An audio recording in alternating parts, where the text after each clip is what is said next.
درود بر شما. 16 آبان ماه 1393 خورشیدی و 7 نوامبر 2014 میلادی. در صفحه آخر امشب به عاملان ترور و قتل‌های سیاسی در جمهوری اسلامی میپردازیم و پرده آخر هم در آخر برنامه.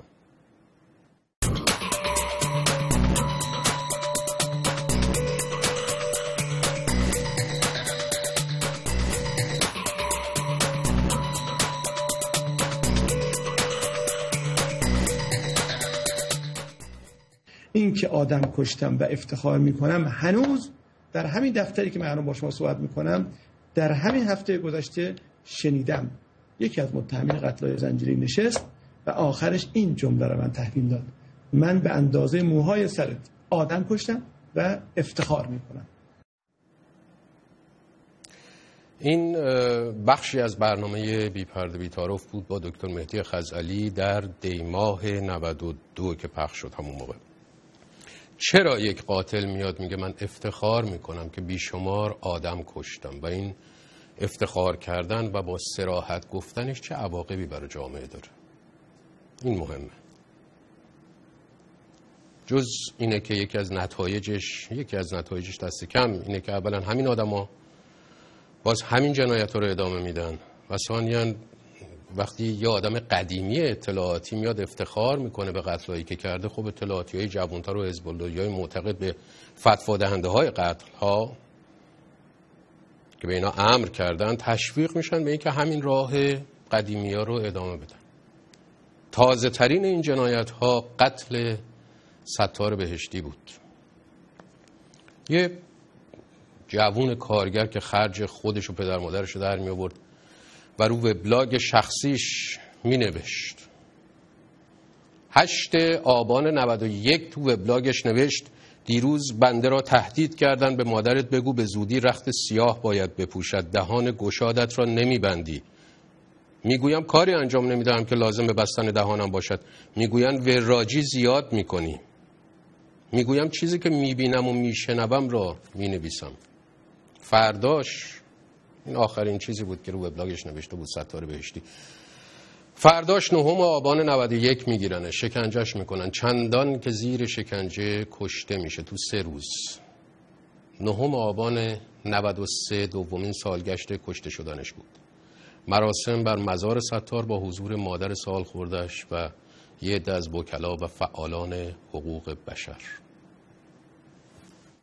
شکنجهگر ستار در حضور مادر ستار و وکیل ستار خانم پورفاضل که اینجا هستن و قاضی اون پرونده خود اعتراف کرد که ستار رو زیر شکنجه کشتم. ستار میخندید و من او را میزدم. آنقدر زدم که ستار زیر دست من از بین رفت. این رو باید در تاریخ نوشت. در دادگاهی که شکنجهگر اعتراف می کند آنقدر زدم تا زیر دست من مرد. آیا تا کنون پرونده ای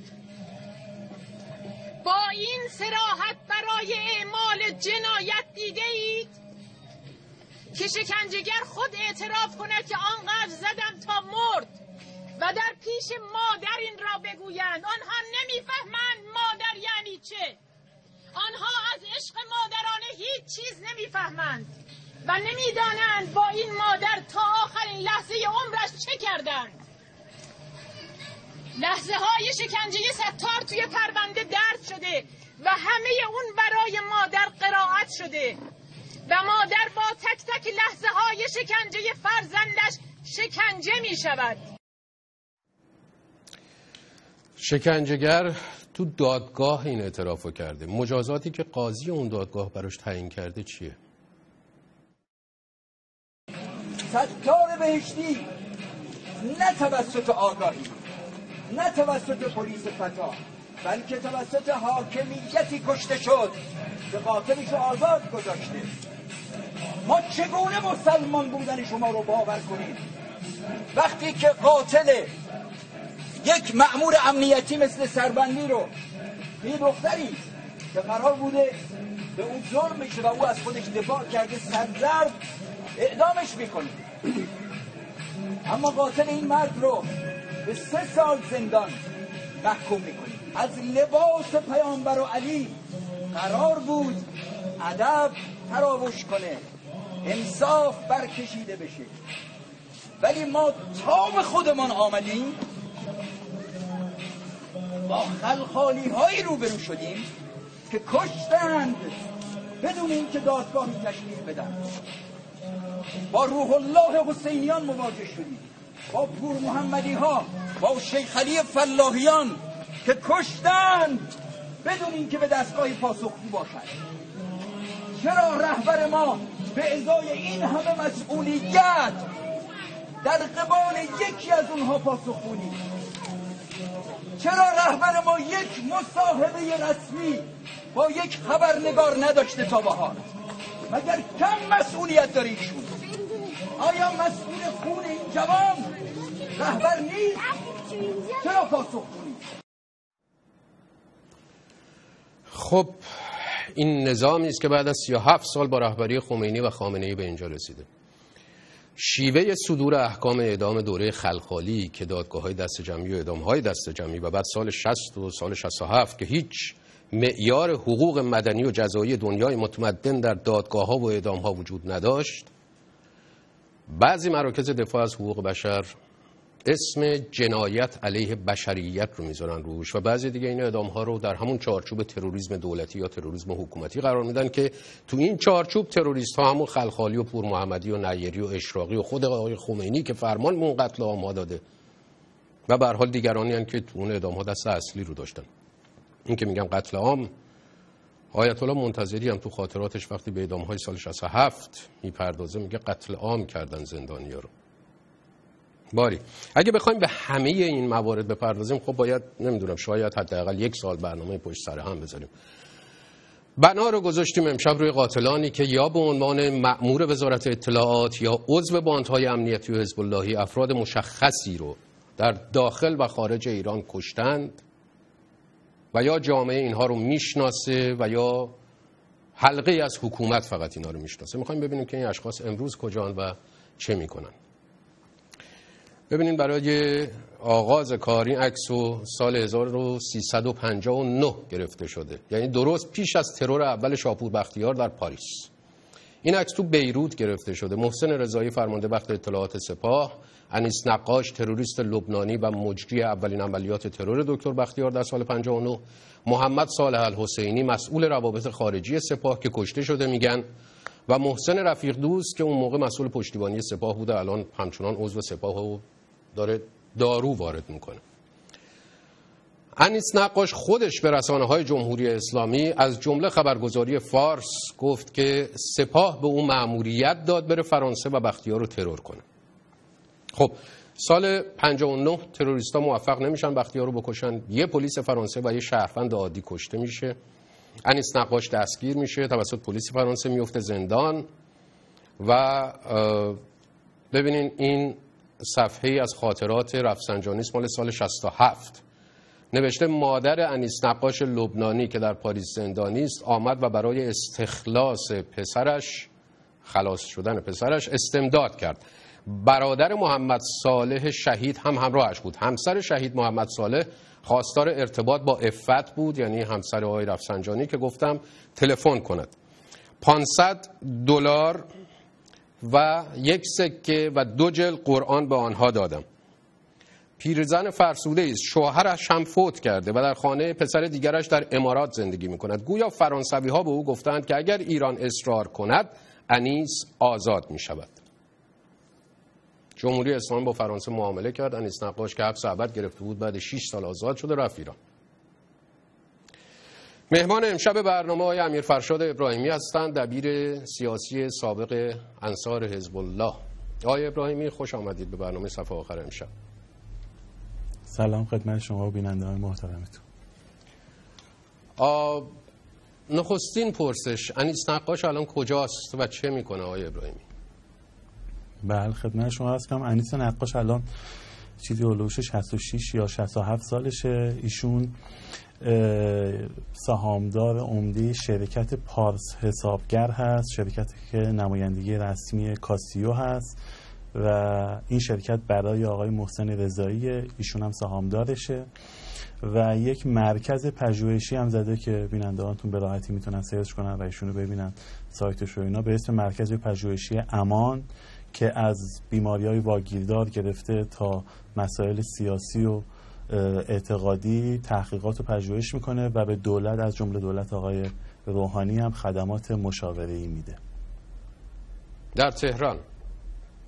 بله در تهران هست که حالا بغیر از این مجموعه مرکز پژوهشی امان که حالا اون بیزینس خودشون هم دارن با آقای محسن رضایی که ظاهرا سابقه رفاقت دیرینه‌ای با هم دیگه دارن. جالبه که آقای انیس نقاش فکر میکنم در 2-3 ماه پیش بود با سایت تابناک که اونم متعلقه با آقای محسن رضایی یک مصاحبه‌ای هم کرده بود که خیلی جالب بود. اقرار کرد و اعتراف میکنه که من میخواستم ترور بکنم ولی نکردم، که چرا فرانسه این همه مدت منو زندان الکی نگه داشته و هیچ اشاره‌ای هم نمیکنه که حالا در این ترور نافرجامش هم به عجب 2 نفر کشته شدن. اون کادو هدایایی که رفسنجانی در خاطراتش نوشته در سال 67 بوده بله. ببینید نوشته که $500 نمیدونم 2 تا قرآن فلان اینها.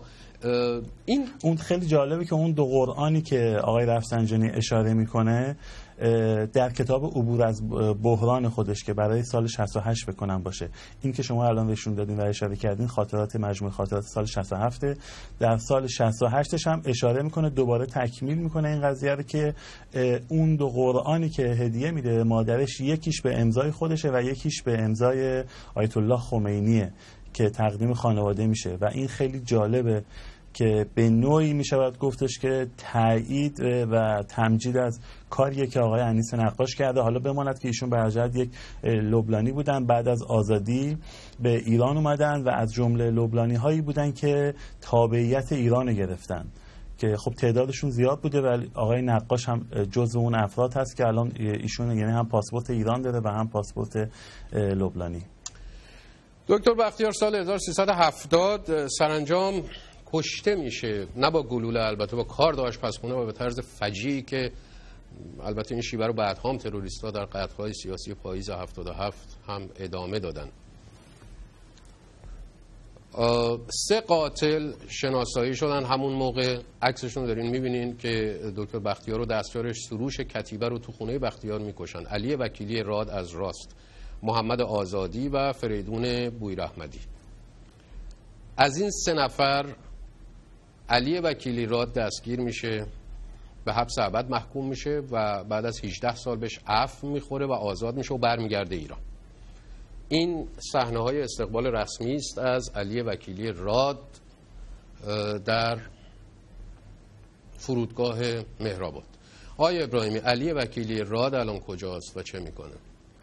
بله، آقای علی وکیلی راد خب اون استقبالی که ازش شد در ایران رو میدونیم، بعد از اون هم به عنوان قهرمان ملیشون معرفی شد و بعد از مدتی خیلی جالبه که حالا من احساس میکنم که این تقارن نمیتونه خیلی سهلی هم باشه. ایشون در شهرک صنعتی قزوین یکی از محصولات بهداشتی زیبایی فرانسه رو به اسم یانه تولید میکنه، یک شرکت داره و به غیر از دوره همین حالا بیزینس شخصی به قول خودش هم که داره، ایشون در یک مرکزی هست در سپاه به اسم مرکز دکترینال بررسی های دکترینال که آقای حسن عباسی معروف هم مدیرش، حالا در ادامه بحث بهش میرسیم، یک مرکزی زیر نظر همون مرکز ایشون مدیریت میکنه به اسم مرکز مطالعات رسانه‌ای میعاد و خیلی خنده‌داره که تروریسم دولتی رو ایشون اونجا بررسی میکنن در اروپا و کشورهای غربی. و اون مرکز هم فرمودید که زیر نظر اون مرکز زیر نظر سپاه. شما نکنید یک مرکزی به سپاه راه اندازی کرده سالهاست به اسم مرکز بررسی های دکترینال که آقای حسن عباسی مسئول این مرکزه. این مرکز بررسی چندین پژوهشکده و اندیشکده داره به قول خودشون که حالا به افراد دیگه هم که بخوایم برسیم بررسی کنیم بهشون میرسیم که این گروه ها و پژوهشکده ها رو داده و جالب اینجاست که تمامی این پژوهشکده ها، اندیشکده ها، مرکزهای بررسی اینها ثبت شده در وزارت آموزش عالی هستند و این مراکز یکی از مراکزهایی هستند که مثل همون در بخش اقتصاد اگر بخوایم نگاه کنیم بگیم پولشویی، در این قسمت ها در این مراکز هم نگاه بکنیم اکثر فعالین رسانه‌ای وفادار به نظام، پاسدارهای سابق، پاسدارهای فعلی، دیپلم ها، دکتراها، فوق لیسانس های خودشون از همین مراکز گرفتن. شما مثلا اشاره کنیم آقای ایکس میاد میگه من دکترای مطالعات علوم اجتماعی دارم، اشاره ای نمیکنه البته به دانشگاه، ولی این دکترای خودشون از همین مراکز گرفته، از جمله همین مرکز مطالعات رسانه‌ای میاد که مثلا اگر بخوام دوباره به خیلی واضح‌تر اشاره بکنم، آقای کاوه اشتهاردی مثلا که در دولت آقای احمدی نژاد چند تا سمت هم داشت، یکی از فارغ التحصیلای همین مراکزه که دکترای علوم اجتماعی داره. بله ببینید، صحبت این که کسای دیگه‌ای در قتل دکتر شاپور بختیار بودن همیشه به صورت یه موضوع ثابت نشده شاید بشود گفت، پخش شده، مثل اکبر خوشگوش مثلا که بعداً تو قتل‌های سیاسی هم گفتن بوده از اینا. شما چی میدونین آقای ابراهیمی؟ خود آقای اکبر خوشگوش خیلی از این بچه حزب اللهی‌ها و بچه هیئتی‌ها، بچه‌های نازی آباد میتونن شهادت بدن، اگه بیننده‌تون هم باشن خودشون در جریان هستن. آقای اکبر خوشگوش سالها یک ساعت طلایی رولکس دستش بود و به همه نشون میداد، میگفت این ساعت رو میبینید، اینو من خودم از دست بختیار باز کردم. یعنی خود ایشون اعتراف و اذعان داره به این قضیه. همونطوری که اول برنامه‌تون هم اشاره کردید که آقای دکتر خرزلی هم فرمودن، هیچ ابایی ندارن بخشی از افرادی که در درون نظام هستن که قاتل بودن خودشون رو کتمان کنن، بلکه اینو باعث اعتبار و کردیت خودشون هم میدونن. میگم این قضیه رو من فکر کنم آقای اکبر گنجی هم در کتاب عالی جناب سرخپوش بهش اشاره کرده.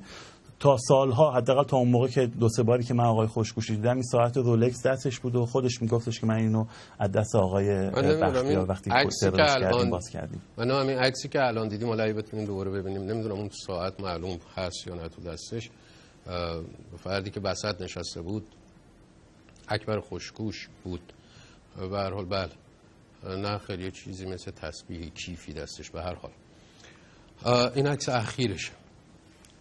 با همین شیوه قتل شاپور بختیار، یعنی قتل با چاقو، ضربات متعدد چاقو، سال 71 هم فریدون فرخزاد در آلمان با دشنه و کار تو خونش مسله میشه. آقای ابراهیمی، چقدر افراد این دو تا تیم ترور احیانا مشترک بودن اگر که میشود تا حدی دریافت؟ برجت نکته حالا قابل تأمل اینه که برجت سازمان امنیت آلمان و همچنین دادستانی جنایی آلمان هیچ وقت راجع به این قضیه تحقیقاتی رو که کرده بود اعلام نکرد، ولی مشابهت در عمل و همچنین اخبار قتل چکون و جسته گریخته که بعدها در اومد خیلی این دوتا رو به همدیگه ربط میده. ولی خب تو همین چند ماه پیش شلوغی ها هم دیدیم که حالا بدبستون‌های رسانه‌ای که آقای خوشگوش با یه نفر دیگه ای داشت، در اون قضیه معلوم بود که به هر جهت پای ایشون هم دخیله و صحبتش هم پیچیده میشه. کما اینکه در باز من دوباره بخوام رفر بدم به کتاب عالی جناب سرخپوش آقای گنجی، در اونجا هم معلوم گفته میشه که آقای رضا مظلومان وقتی که ترور کردن و ایشونو کشتن قاتلش آقای خوشگوشه و اونجا اشاره میکنن که آقای خوشگوش در قضیه آقای فرخزاد هم دست داشته. جالب اینجاست که هر موقع به قضیه بدون اینکه حتی اصلا اشاره‌ای هم به اسم آقای خوشگوش بشه به قضیه کشته شدن آقای فرخزاد اشاره میشه، تنها کسی که خیلی موضع‌گیری میکنه و به نوعی میشه گفتش که فرار به جلو میکنه همین آقای خوشگوشه. از این اتفاقات میشه فهمید که به هر جهت ایشون یک ربطی داره. کما اینکه خیلی موارد دیگه هم هست تو مصاحبه ها و جاهای دیگه هم خود آقای خوشگوش علنا اعلام میکنه که من وقتی که به قتل‌های زنجیره‌ای، قتل‌های پاییز 77 اشاره میکنم میگن شما هم دست داشتی، آقای خوشگوش علنا میگه نه من فرنگی کارم، یعنی من یعنی به نوعی قتل‌های خارجی رو ایشون به عهده میگیره، ترورهای خارجی رو به عهده میگیره و میاد میگه که من نه در این قتل‌های پاییز 77 نقشی نداشتم، من در قتل‌های ترورهای خارج از کشور بودم. گفته میشه که آقای خوشگوش در ترور آقای اویسی هم نقش داشته، ولی میگم هیچ وقت صحت و سقم این قضایا مربوط نمیشه و شایعه هایی که به شیعه رسیده شده. تیمسار اویسی و رضا مظلومان که روزنامه‌نگار بود، رضا مظلومان در پاریس هر دو ترور میشن، کشته میشن. چه میکنه آقای اکبر خوشگوش، آقای ابراهیمی الان؟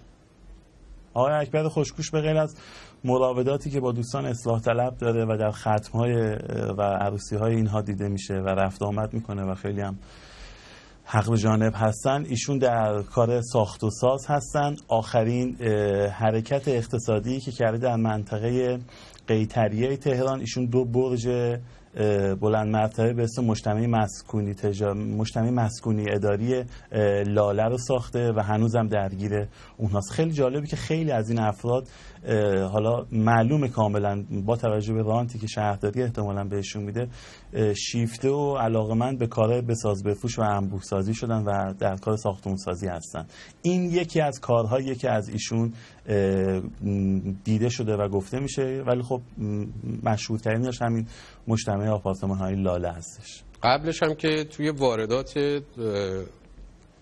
تلفن همراه بودن و بعد دادگاهی تلفن همراه بود که در اون دادگاه افراشته ایشون اومد و صحبت کرد و معلوم بود که از رانت وزارت اطلاعات استفاده میکردن برای وارد کردن گوشی‌های سونی اریکسون. بله. قبل از قتل شاپور بختیار که سال 70 اتفاق افتاد، چند تا قتل سیاسی در ایران، داخل ایران بود که قاتلا یا به هر حال مظنونان به اون قتل‌ها مشخص شده برای جامعه. یکی قتل دکتر کاظم سامی بود، اولین وزیر بهداشت جمهوری اسلامی که سال 67 تو مطبش با دشنه کشته میشه.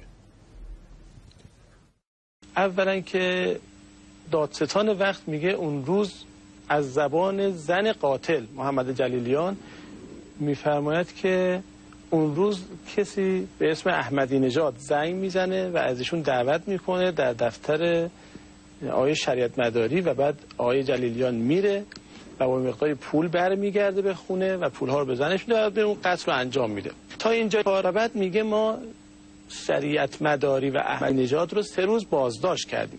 من میخوام بگم این بازداشت 3 روزه بعد از قتل سامی و قتل قاتل سامی، خب نتیجهش ملت متوجه نشد چی شد، به چه نتیجه‌ای رسید. اما قصه این است که قاتل سامی، باز دادستان وقت میگه قاتل سامی اعلام کردن در گرمابه بریلیان اهواز خودشو از دوش حمام آویخت و خودکشی کرد با کمربند. تو جیبش هم 2 تا پاسپورت بود. اولا اگه پاسپورت بود چرا رفت اهواز، چرا از مرزهای ترکیه و مرزهای دیگه خارج نشد پاسپورت جعلی. ثانیاً با کمربند چطور خودکشی کرد که اون دوش سقوط نکرد. نهایتاً به تقاضای زن قاتل نبش قبل میکنن، پزشک قانونی اعلام میکنه ایشون کشته شده و بعد آویخته شده. پس یه قاتل دیگه‌ای هم وجود دارد. چرا قاتل سامی رو کشتند؟ این سوال بعدی ماست. و وقتی ما میبینیم که این بازداشت ها و این که چرا سامی کشته شد و چرا قاتل سامی کشته شد، خب این سوال ها رو ما جواب میخوام. ببینید وقتی به قول شریعتی اگه جواب ندید مسئله رو حرکت ایجاد میکنه. من جواب میخوام. این قصه سامی کشته شدنش و اینکه چرا همسر سامی و همسر قاتل سامی هر دو یک دفعه از شکایتشون صرف نظر میکنن و میرن اصلا میگذرن برای اینکه میخواهن امنیت خودشون حفظ کنن. البته قاتل بعداً هم خواهیم رسید به سعید امامی که کشته میشه باز جاهای دیگه. سال 68 با ریاست جمهوری هاشمی رفسنجانی، علی فلاحیان میشود وزیر اطلاعات و سعید امامی هم میشه معاون امنیتی وزارت اطلاعات. از همون سال ترورهای برنامه ریزی شده شروع میشه. همون سال 68 دکتر عبدالرحمن قاسملو دبیرکل حزب دموکرات کردستان ایران در وین کشته میشه سر میز مذاکره با نماینده‌های جمهوری اسلامی که عکسو دارین میبینین با همکارش آقای قادری آذر که هر دو کشته میشن اونجا. یکی از سرداران سابق سپاه در نامه‌ای که برای محمد نوریزاد برای درج در وبسایتش فرستاده و آقای نوریزاد هم در وبسایت گذاشته این نامه رو بنا به درخواست این سردار سابق سپاه نوشته است. یکم طولانیه ولی نکات بسیار مهمی داره که خدمتتون قسمت‌هایش عرض می‌کنم. نوشته برادرم نوریزاد اگر یک روز به فرض محال گذرد به دفتر سردار پاسدار دکتر علی لاریجانی رئیس مجلس افتاد، حتما به گردن رئیس دفترش خوب نگاه کن. ردی از یک زخم بر گردن او پیداست. این رد زخم را دکتر قاسملو رهبر حزب دموکرات کردهای ایران چند ثانیه پیش از کشته شدنش بر گردن او جا نهاده است. داستانش را میگویم. بعد چند پاراگراف پایین‌تر نوشته سال 67 رفسنجانی به عنوان نماینده تامل اختیار امام نیک پی برده بود که بنبست جنگ عنقریب ایران را وادار به پذیرش راه حل سیاسی خواهد کرد و او بیش از این نگران نضج جریان‌ها و رهبران مخالف جمهوری اسلامی بود. پس اتاق فکری تشکیل داده بود که در آن اتاق افزون بر خودش رهبر فعلی آیت الله خامنه‌ای، ری شهری، حسین شریعت مداری، علی اکبر ولایتی، علی آقا محمدی، محسن رضایی، ذوالقدر، لطفیان و منوچهر متکی عضویت داشتند.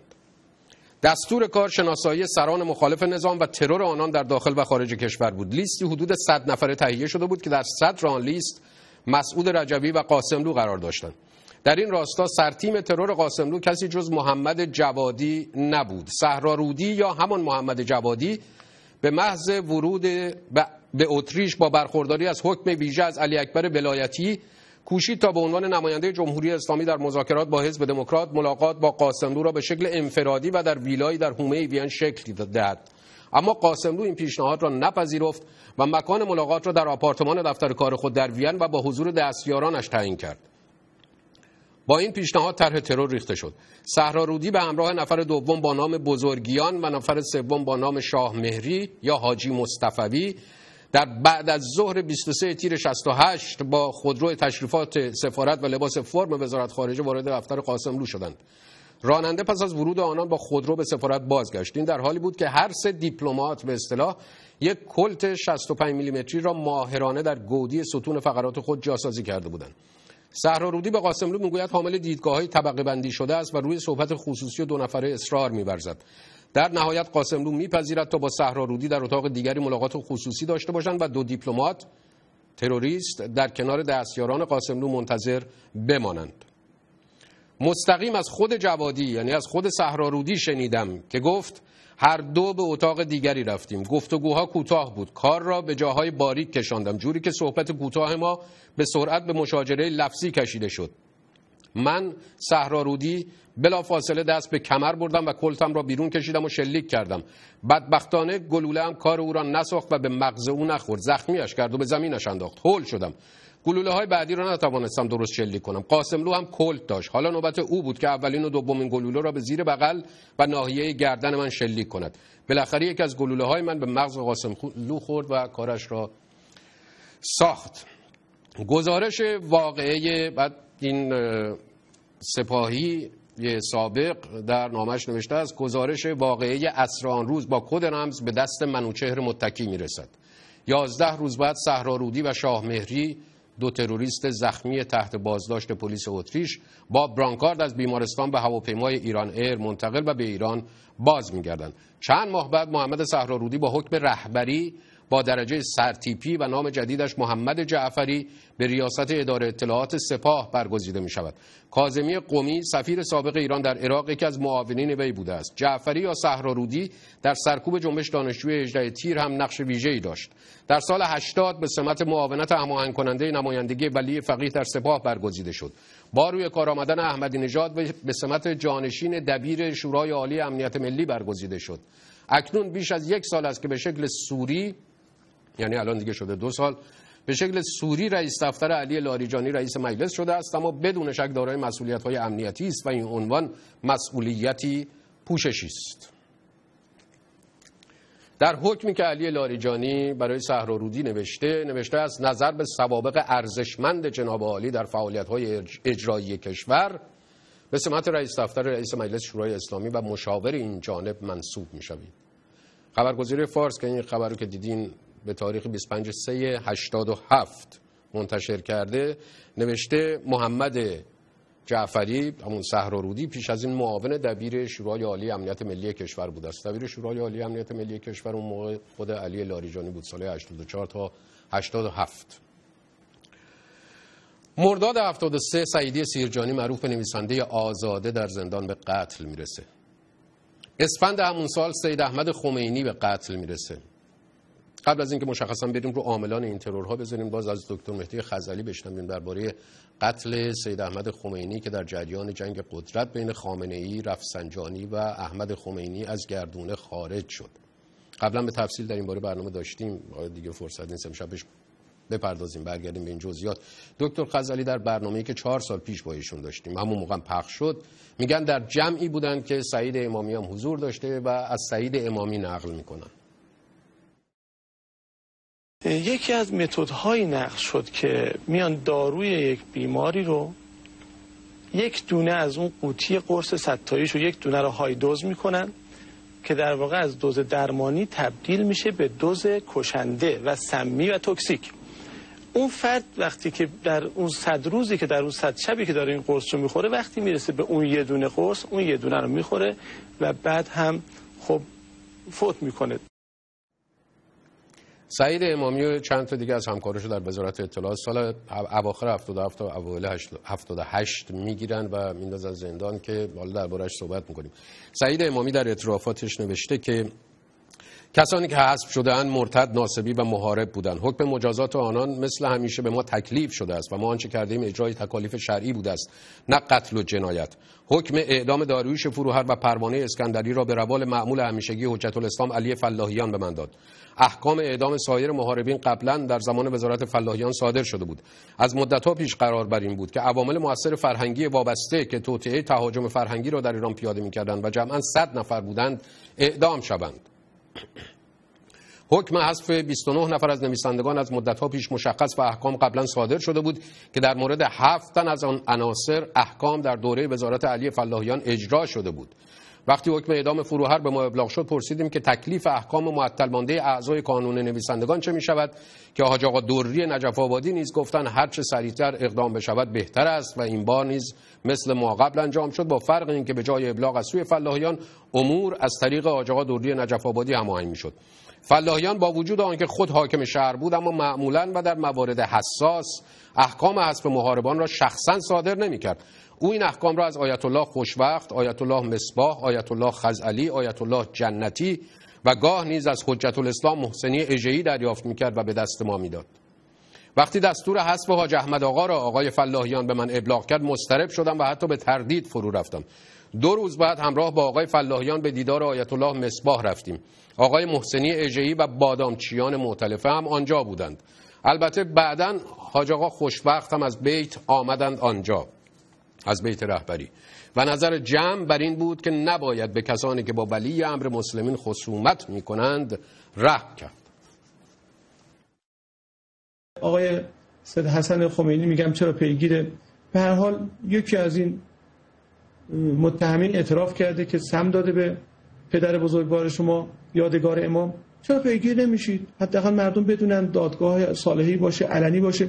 ایشون فرمودن که من بنا ندارم پیگیری کنم، برای من 1000 تا پیام داره، برای من 1000 پیام داره. چرا نباید فرزند یادگار امام پیگیر قتل پدرش باشه؟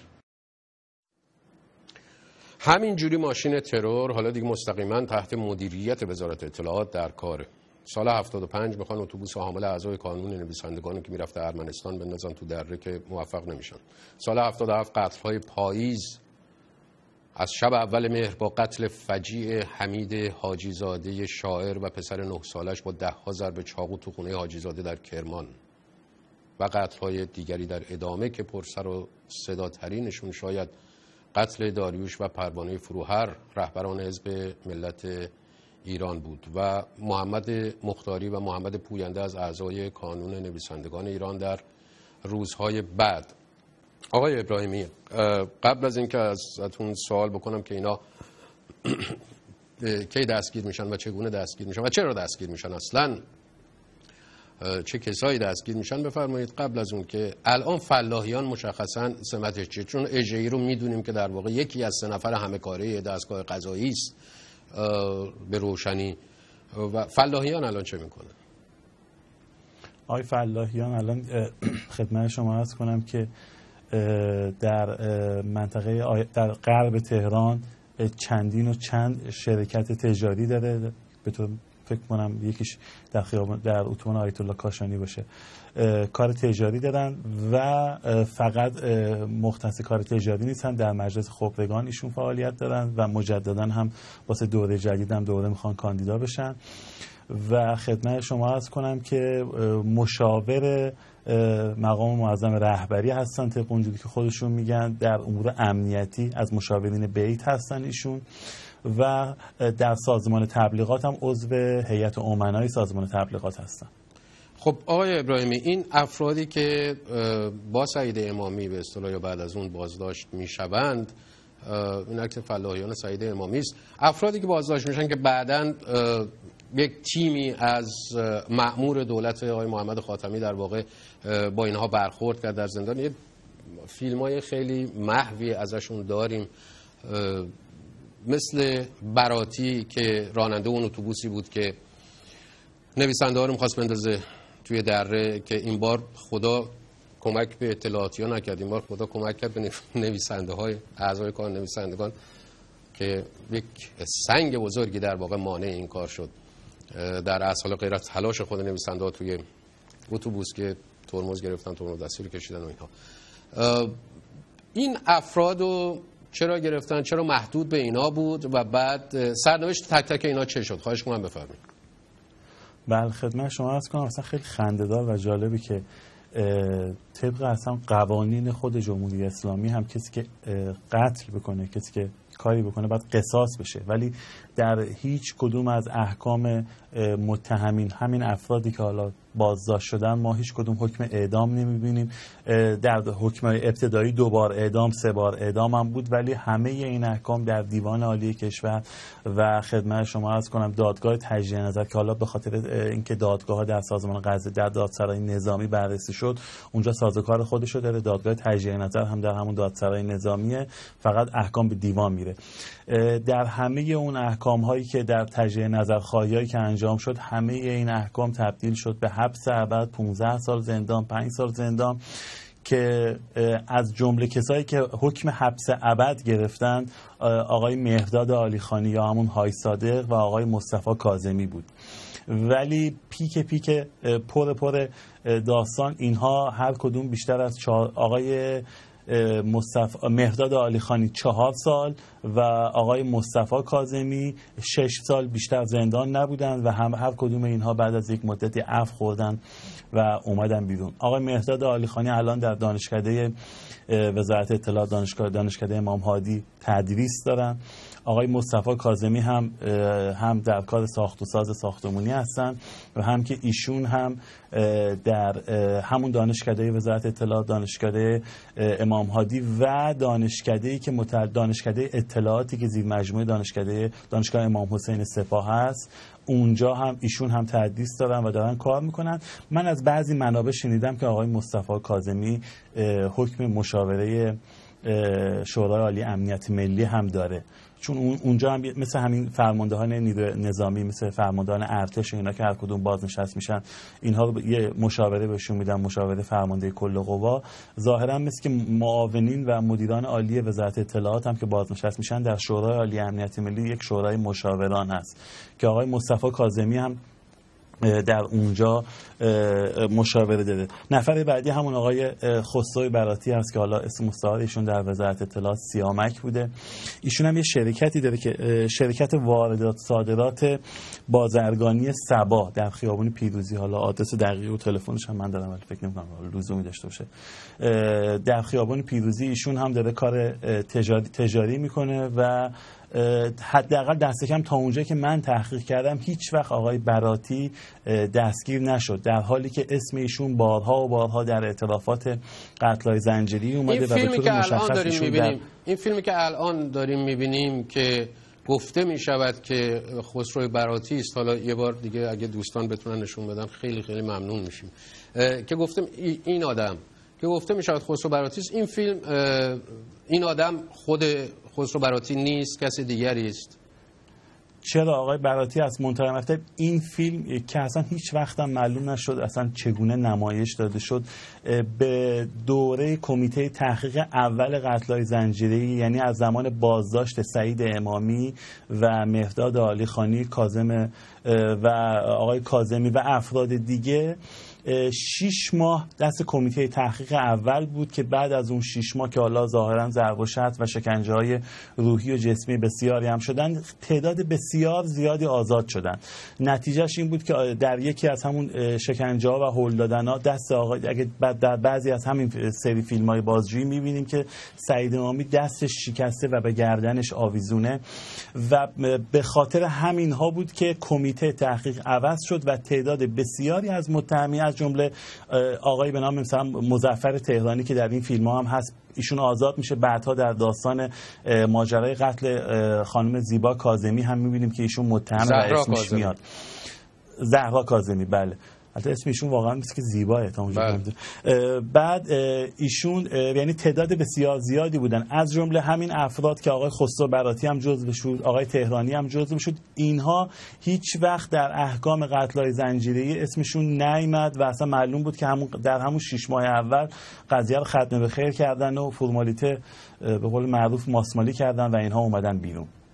خب حالا که داریم راجع به داستان‌های قتل‌های زنجیری اشاره می‌کنیم، بد نیست با آقای محمد اثناعشر هم اشاره بکنیم. ببینید این فیلمی که الان داریم نشون میدیم، من اثناعشر رو یادم نمیره ازتون بپرسم، ولی این فیلمی که داریم نشون میدیم گفته میشود باز این که آقای سرمدی است، سرمدی که در بین متهمان قتل‌های زنجیره‌ای گرفتار میشه. بله، من البته فیلم الان نمیتونم ببینم ولی خدمت شما عرض کنم آقای محمد سرمدی ایشون از اون افرادی بودن که 15 سال زندان گرفتن. اسم مستعار ایشون هم هست عزیزپور.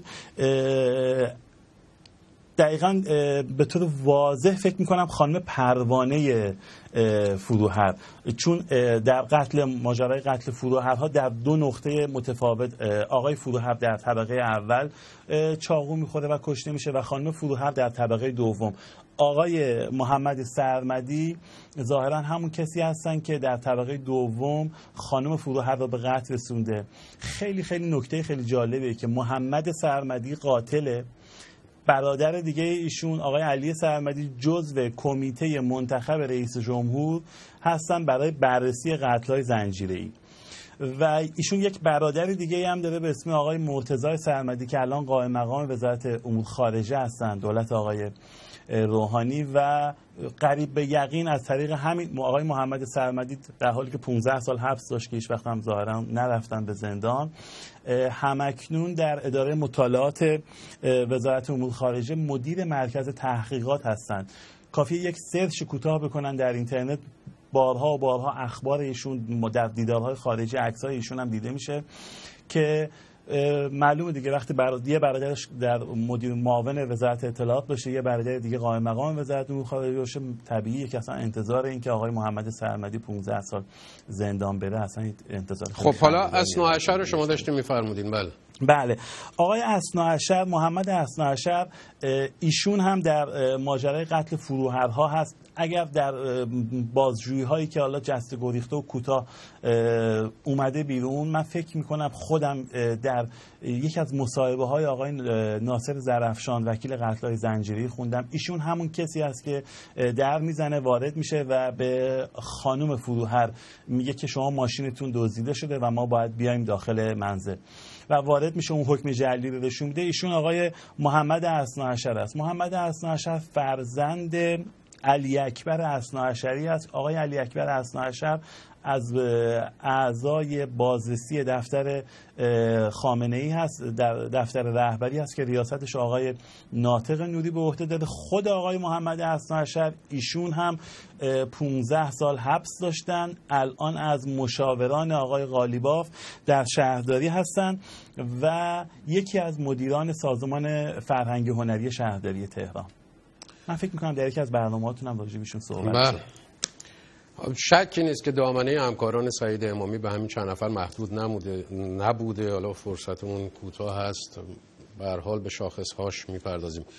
یک نمونه دیگر رو بشنویم از کسایی که همکار سعید امامی بودن اما جایی با این عنوان مطرح نشدن. خیلی از این آدم هستن. یک نمونه بهمن دوری، معاون اسبق وزارت ارشاد، معاون فرهنگی سابق وزارت ارشاد. میدیدم همه متهم میکنن، میگن که سعید امامی در حیان در مؤسسه رفت آمد داشته، پنجشنبه ها جلسه داشته و من منکر میشدم. همیشه میگفتم یک بارم پای ایشون به مؤسسه حیان نرسیده.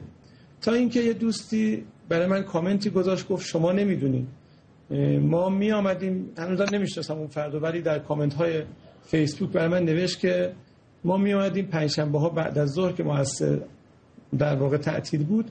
آقای بهمن دوری اون موقع مدت خیلی کوتاه، شاید 1-2 ماه مدیر تولید شده بود در اونجا، بعد از اینکه از وزارت ارشاد بیکار شده بود مدیر تولید بود. ایشون واسطه سعید امامی بود، رفیق سعید امامی بود و ظاهرا بعد از ظهر که مؤسسه پنجشنبه ظهر تعطیل میشد ایشون جلسه‌ای در دفتر تولید خودش در مؤسسه میگذاشت و یادم هست نگهبان رو خواستم، عکس سعید امامی رو سرچ کردم توی سایت آوردم، گفتم ایشونو میشناسی؟ دیدی؟ میگن یه همچین کسی میامده پنجشنبه بعد از ظهر بعد از تعطیلی مؤسسه. گفت بله این میامده و یک روز 15 تا نهار براش تهیه کردیم. یعنی آقای بهمن دوری اونجا رو کرده بود در واقع بعد از ظهرهای پنجشنبه پاتوق ایادی سعید امامی.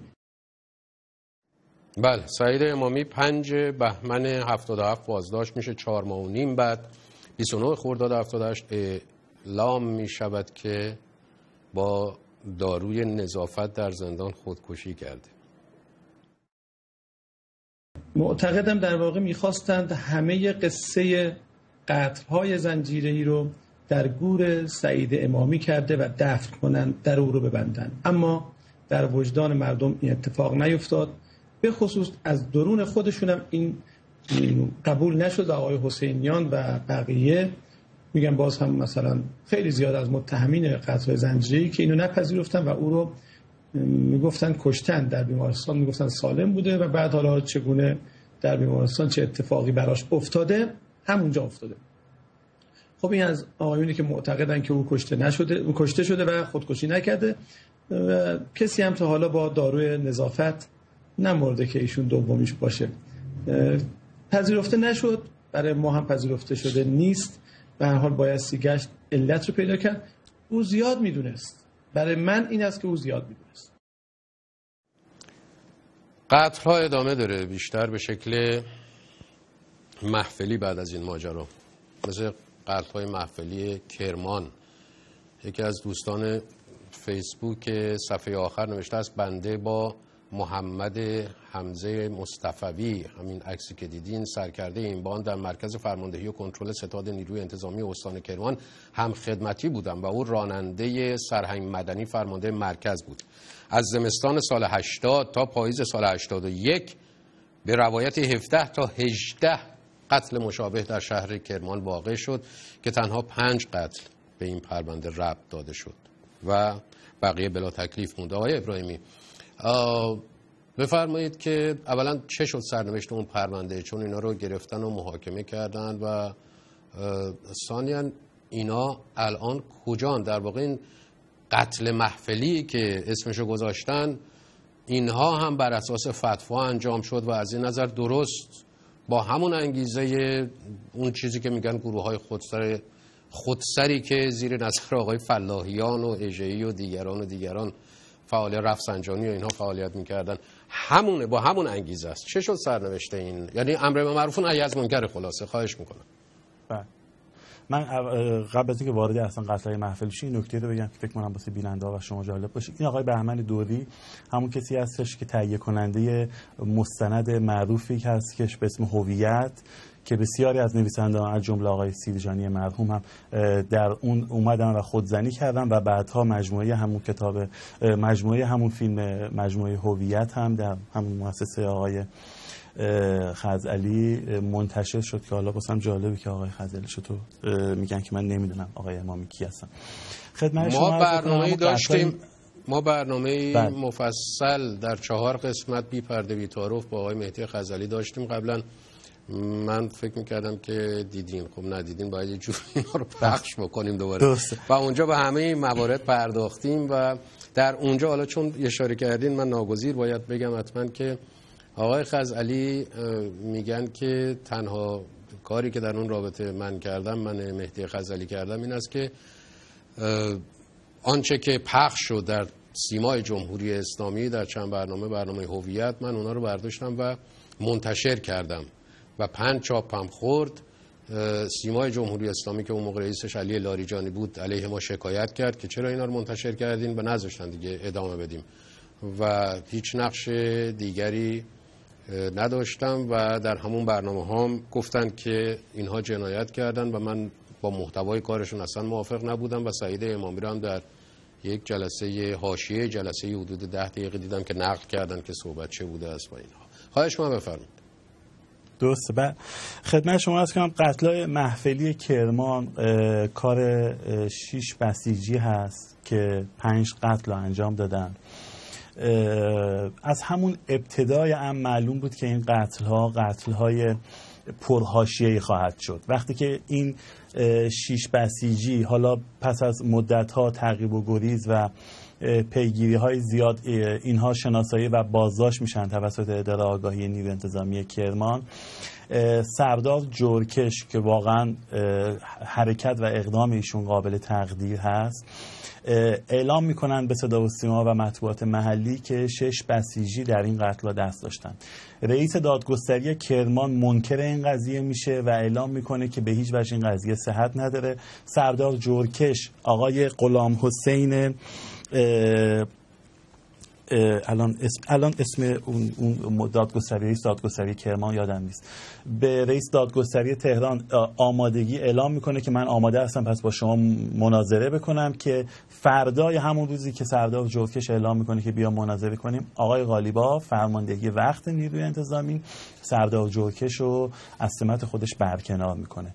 دادگاه، حالا میرسیم به قاتلین، دادگاه برگزار میشه، متهما 5 شاکی خصوصی دارن و اصلا این سوال احمقانه است اگه کسی بخواد به عنوان یک مقام قضایی این سوال بکنه، در حالی که این 5 شاکی خصوصی وجود داشتند به لحاظ ارتباطات و وابستگی‌های فکری، سازمانی و عقیدتی که متهمین داشتن، رئیس دادگستری کرمان استفساریه میفرسته برای آقای شاهرودی که رئیس قوه قضاییه وقت بودن ایشون و از ایشون اجازه میگیره که آیا ما این دادگاه رو برگزار بکنیم یا نکنیم. اصلا خیلی جالبه که آقای شاهرودی درسته که حالا اعلام میکنن که بله برگزار بکنید، ولی خب میبینیم که به هیچ سرانجامی کشیده نشده. پرونده شاید میشه گفتش که تنها پرونده‌ای هست در طول و عرض حیات جمهوری اسلامی که 4 بار به دیوان عالی کشور میره، ولی هر بار که به دیوان عالی کشور فرستاده میشه با لطایف الحیلی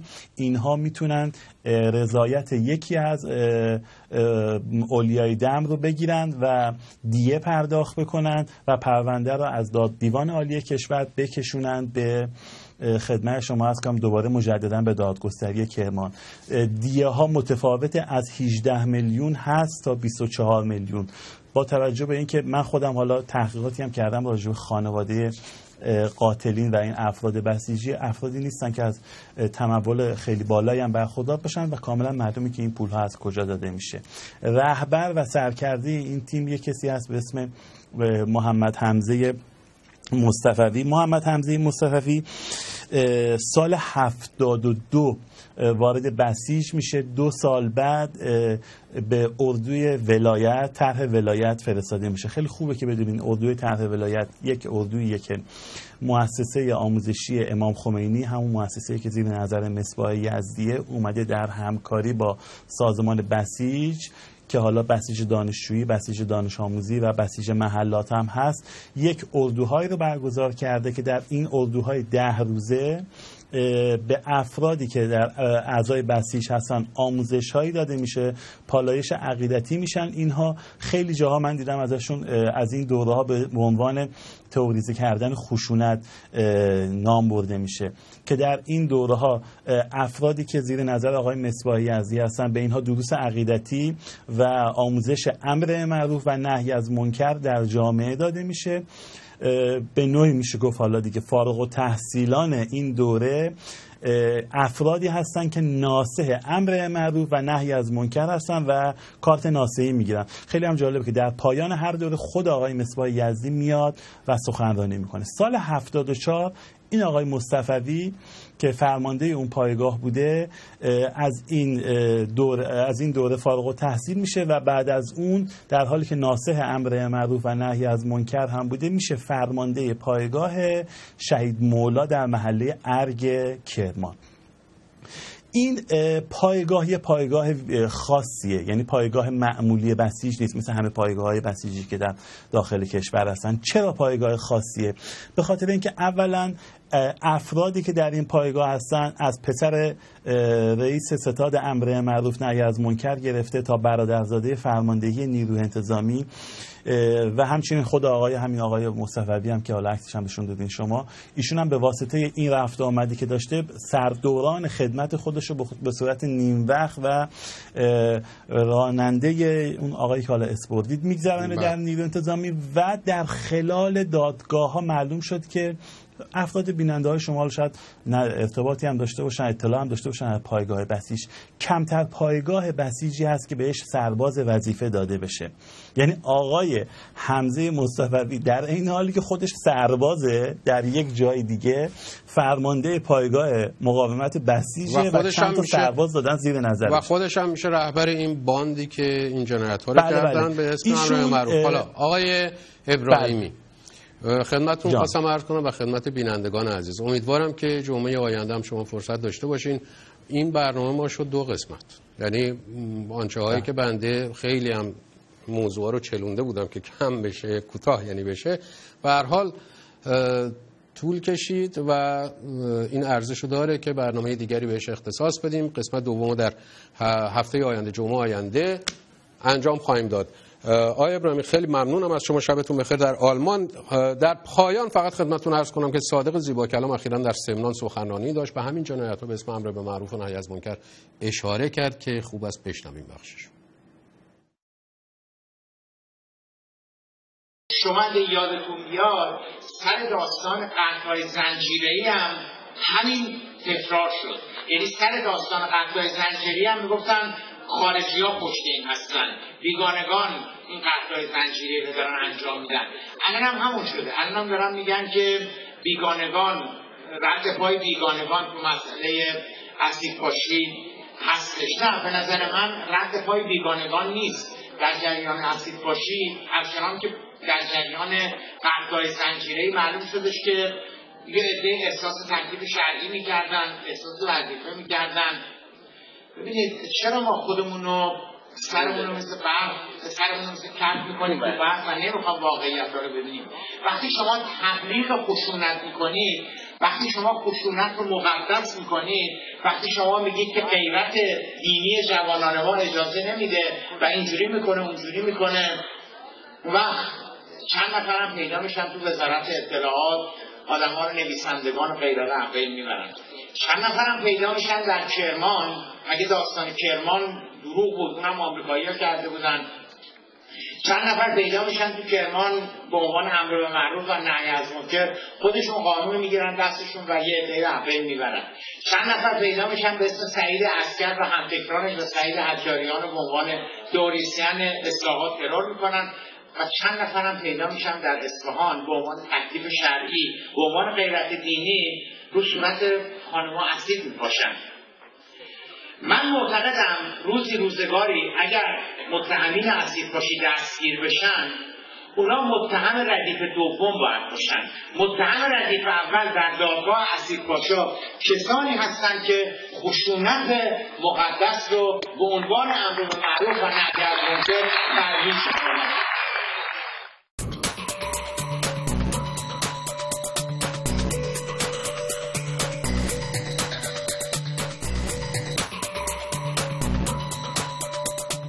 خب بعد از این 1 ساعت مصیبت، پرده آخر، بعضیا میگن توکل یعنی کار رو به خدا واگذار کن. خدا میگه بیشیمینی، ما کار به تو واگذار کنیم، تو باز تو به طرف ما شروع میکنی. الان به بچه‌ها میگم چرا درس نمیخونی؟ میگه آقا تو زندگی انگیزه نداریم. خب بی میری، پس انگیزه نداری تو. کی میخواد به تو انگیزه بده؟ ببینم میشه از فردا دیگه تو زنگ نزنی که جونم مرگ زنگ بزنه که چرا چند روز احوال ما نمیپرسی؟ نگاه همه خندیدن. این قسمت پاک کنین. همین هیئتی خود ما خندید. تو هم دیگه میخندی دیگه. شب و روزگار خوش.